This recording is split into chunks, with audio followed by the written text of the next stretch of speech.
నిన్నిలా చూడ్డానికి 2 ఇయర్స్ పట్టింది. ఇది కలో నిజమో అర్థం కావట్లేదు.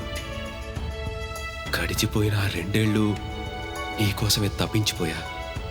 నన్ను చూసి ఆ పైనున్న దేవుడికి పాపం అనిపించి నిన్ను నేరుగా నా దగ్గరికి పంపించాడు. ఈ ఛాన్స్ అస్సలు మిస్ చేసుకోను.